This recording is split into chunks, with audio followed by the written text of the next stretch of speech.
Bonsoir. La plus belle affiche de cette Coupe du Monde est assurément le match d'ouverture France-Nouvelle-Zélande, hein. Oui, ça c'est sûr que c'est le match de référence. C'est un match qu'on attend tous depuis plusieurs années maintenant, depuis qu'on connaît le tirage au sort. France-Nouvelle-Zélande, c'est pour nous peut-être la plus belle affiche du rugby en règle générale, et surtout en Coupe du Monde, parce qu'il y a un énorme passif entre ces deux équipes qui s'apprécient et se respectent énormément, mais se craignent également toutes les deux. Alors, Fabien Galtier a dévoilé la composition du 15 de France pour le match demain. Est-ce qu'il y a des surprises? Non, pas de surprise parce que vous le savez, deux joueurs sont absents pour cause de blessure et logiquement, en fait, les joueurs remplaçants ont pris leur place tout naturellement. Il n'y a pas eu de révolution avant la compétition et c'est à l'image d'ailleurs de l'équipe de France parce qu'elle prépare cet événement depuis maintenant 4 ans et, euh, et Fabien Galtier, Raphaël Ibanez et tout le staff ont prévu ce type de contretemps possible, les blessures et puis ils se sont préparés à ce que tout soit possible au cours de la compétition. Donc ils avaient prévu ça, donc non, pas de surprise. On a les meilleurs joueurs au meilleur poste. Et donc maintenant, les stars vont rentrer dans l'arène demain soir et on a hâte. Comment vous la sentez, cette équipe de France, Cédric? On a l'impression que la France n'est jamais apparue aussi forte à l'approche d'une Coupe du Monde. C'est vrai que quand on regarde dans l'histoire de la Coupe du Monde, tous les éléments sont réunis. Les Français ont battu sur les 4 dernières années toutes les nations majeures du rugby mondial. On a un joueur exceptionnel qui est Antoine Dupont, qui a été sacré meilleur joueur du monde. On a un staff qui travaille d'arrache-pied depuis 4 ans. Et c'est vrai que quand on y regarde de plus près, on n'a pas en mémoire une équipe aussi forte qui s'avance.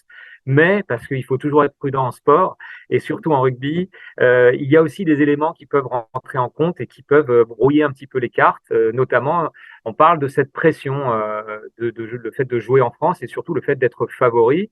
C'est un costume que les Bleus vont devoir porter. Et je pense que ça va les galvaniser, mais ça peut également leur jouer des tours. C'est vrai que dans l'histoire de la Coupe du Monde, à chaque fois que la France a joué à domicile, c'était le cas en 99 puisqu'ils avaient quelques matchs en France, eh bien les Français ont un peu déjoué.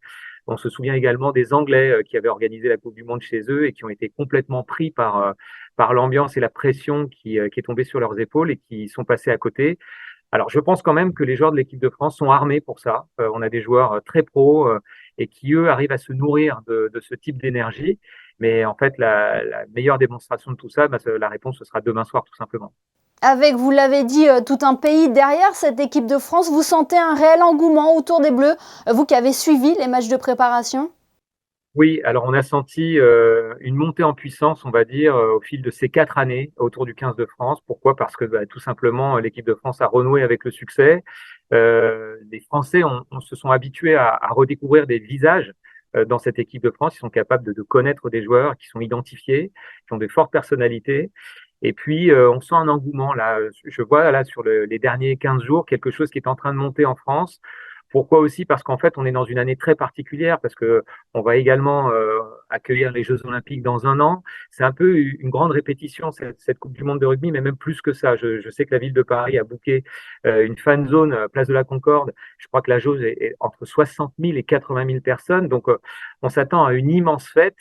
Il fait beau. Franchement, tout est réuni pour que cet événement soit extraordinaire. Et comment cette immense fête va se traduire sur France Télévisions? Alors nous, on a de la chance parce que en fait, au départ, on n'était pas diffuseur.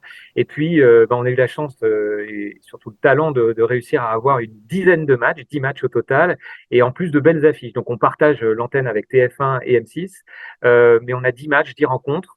Donc, nous, on attaquera ce week-end dimanche après-midi par un match entre les Fidji et le Japon, et puis par un énorme choc pour cette première journée, parce qu'il n'y a pas que France-Nouvelle-Zélande. L'Afrique du Sud, championne du monde, va jouer contre l'Écosse.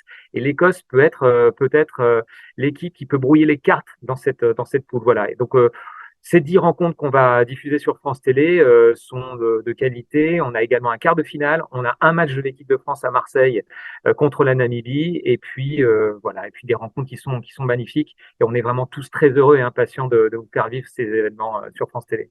Une dernière question, Cédric. Un pronostic pour cette Coupe du Monde. Est-ce que la France peut rêver d'un premier sacre, même si, vous l'avez dit, dans le sport, il faut toujours être prudent? Oui, la France peut rêver de ce premier sacre. Il ne faut pas se voiler la face. La France est l'une des équipes favorites. Mais après, dans le dernier carré, sincèrement, il y a des équipes extraordinaires engagées dans cette compétition. Et je pense que rarement, on a eu des équipes aussi proches les unes des autres. Je pense à l'Irlande, je pense à l'Afrique du Sud, et je pense même à la Nouvelle-Zélande, que certains disent un peu diminuer ces quelques mois, ces quelques années. Je n'en crois rien. Je pense que ces quatre équipes sont vraiment dans un mouchoir de poche pour décrocher le titre.